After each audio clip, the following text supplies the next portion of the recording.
everyone, thank you for visiting Ashley.co for Cooking with Tara. Today we're going to be making a creamy Tuscan salmon recipe that is quick and easy. In under 20 minutes you can have a recipe quality dish. It's great for either a dinner party or a Tuesday night with the family. Once you make the sauce, you'll have so many ideas what you can use it for. I personally replaced my boring old cream sauce with this recipe. I love it with tons of different vegetables, served over pasta. I even love this cream base to use with my spinach dip. But don't worry, if you're not a fan of salmon, you can always use shrimp, chicken, or even turkey cubes. I hope you enjoy this dish just as much as my family does. To make the salmon for this recipe, you're going to start by seasoning it on both sides. Add the fillets to a hot skillet with some oil, seasoning it for about 5 minutes per side until it reaches 135 degrees.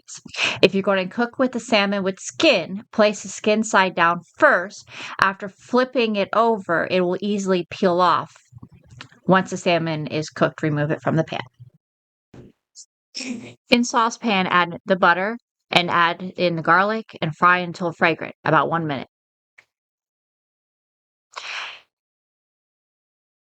Now add the onions, allow it to saute for a minute.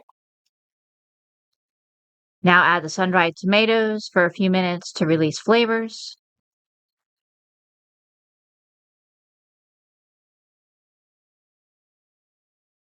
Add the veggie broth and reduce heat to low.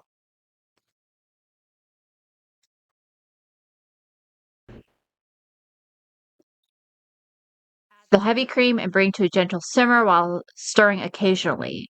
Season the cream sauce with salt and pepper to your taste. Add in the baby spinach and allow it to melt in the sauce. Add the parm cheese. Allow the cream sauce to simmer for a few minutes until cheese melts through. Add the salmon fillets back into the pan. Spoon the sauce over each fillet. Sprinkle with parsley. Serve the creamy Tuscan salmon over steamed vegetables, cauliflower rice for keto dieters, or rice pasta and enjoy.